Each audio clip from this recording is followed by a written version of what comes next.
Hello, welcome back to the Meet the Speaker studio. And we have another sort of speaker. You know, you're here, you're speaking to people. Yeah, so, I'm speaking to people. Do you want I'm not speaking at the event this time. I've done this event before, and I've done Lang & Bousson, but not this year. Would you like to introduce yourself? Yeah, my name's Simon Crowther. I am Managing Director of Care Guild, which is a care consulting company. And I've just re-entered the market. I've been a care provider starting in 2000.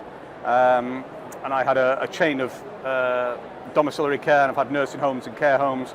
And I've just re-entered the market again 18 months ago by purchasing a home care business, and we're opening our second branch in January 23.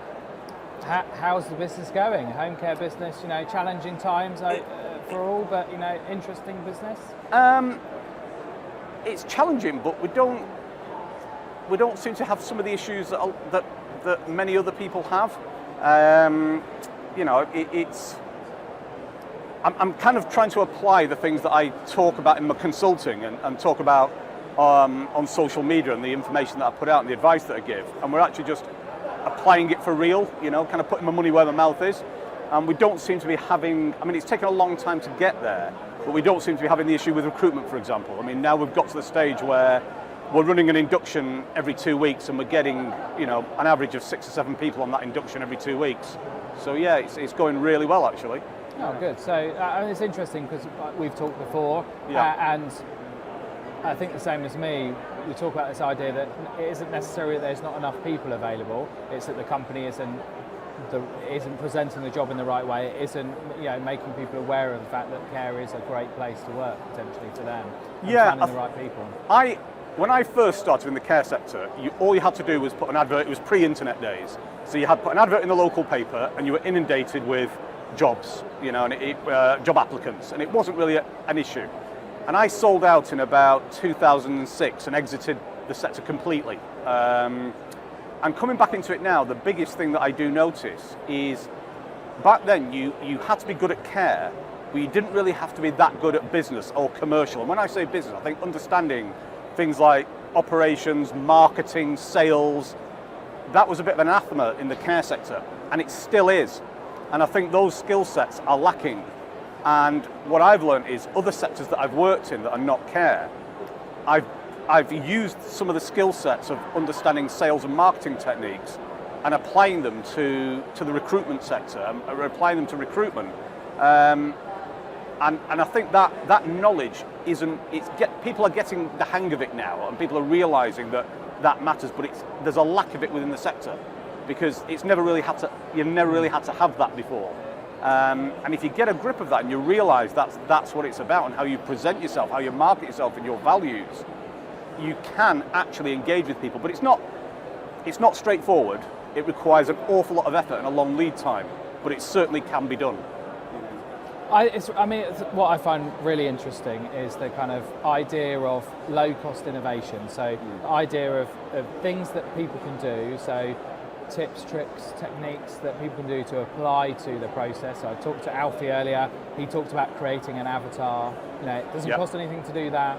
You know, it can be really valuable. What if you got a tip, a trick? You know, and that could be from the recruitment side. It could be as an operator of a home care company.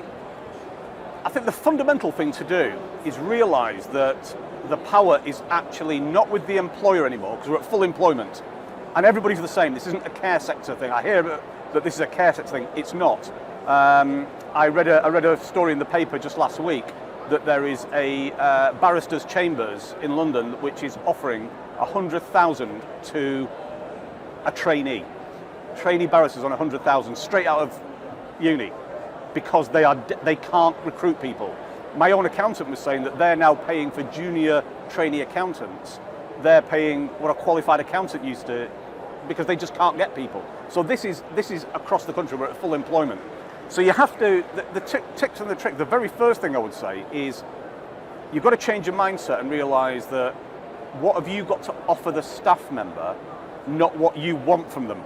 So when I look at job adverts, you know, you go on Indeed and look at the job adverts for the care sector, and they're all the same. They're essentially just a list of bullet points that basically it's their job description stuck onto Indeed, and then apply here. And it's what must you have, and what must you have. Put that on its head, and it's what can you give. And I'm not talking about the the kind of little tweet things like, a blue light card or discounts on this, or I'm talking about your values and your culture. And Skills for Care have been shouting this for ages. It's this values-based recruitment. But you're taking that values-based recruitment and you're actually turning it into an advertisement. And you were saying about Alfie before, and I've spoken to Alfie and yourself in the past. So this will, if anybody's watching this, go back, watch the Alfie interview, then come back here. But what I'm saying is about the avatars. The purpose of the avatar is you're trying to sell to those each individual people. So if I've got one job advert, or if I've got one job, I will actually have 7 adverts because I've got seven avatars. So I've written an advert specifically to sell to each one of those people. Now that doesn't cost anything. It costs time because you've got to kind of learn about it, watch videos like this, look at what Alfie's saying, look at what you're saying, sign up, educate yourself on this stuff, but it costs nothing to implement. So you would advocate for, if you are recruiting at the moment and you've only got one version of your job advert, that's not good enough. Yeah, definitely. Yeah. You've got to decide who is it you're targeting. And the avatar, that's what the avatar, I'm not going to repeat all that because obviously you've just spoken about that. But that's who are you after? Who's your target market? And that comes from marketing in other sectors. Business to consumer marketing is, ironically, I learned this selling, nothing to do with care, selling boxing gloves. How do I sell my brand of boxing glove and take on Adidas and Reebok, who dominate? I can't take them on. I don't have their marketing budget. So I've got to be clever about the way that I do it. And it's applying that into the care sector and looking at who is your market being who is it that you're trying to target, who is going to come and work for you, what do they want, and what can you offer them? Why are you better than all your competitors for that one person? I can't solve the recruitment problem for the whole sector. What I can do is solve my problem. Now that might sound a bit selfish, that I can't really solve it for the sector, but I wish I could.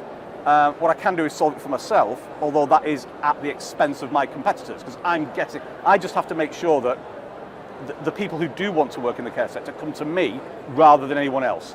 And if you change your mindset to that, and then there's loads of free resources out there, get onto Twitter, get onto social media and follow people who are not necessarily in the care sector. People who talk about sales, people who talk about marketing, people who talk about how to write a sales pitch. Educate on that and then develop your strategy, your recruitment strategy from there. And it will work. And the proof's in the pudding, it's working for us really well. It's taken a long time though, it's taken about 12 months to get to that stage, but now it's kind of got a life of its own. Lovely. So we have a big question which we're trying to answer today. We were having a debate at breakfast this morning with the 5 and a Bite team, and we were talking about toast. Okay. And I said, some butter on toast and some jam on top of it. And 2 of my team said, what do you mean butter and jam together on toast? And I said, what do you mean not having butter? So just putting the jam on the toast. Yeah, I'm with you on that. So where do you stand? Yeah, absolutely. Butter. Absolutely, butter on toast. Yeah, with jam, right? And with jam on top. Yeah, and you mix it together a little bit. Butter's like your primer. Yeah. You put that on. That's setting the stage. We're building a strong consensus here, so I'm going to hand over to Seth. Thank you very much for coming in, Simon. Great, thanks very much. Really useful, really good information to share with everybody. Really spread that kind of culture of innovation and change in the sector we need. So I'm going to hand over now to Steph, who is talking to someone around the stand. Oh, she's in an ice cream van.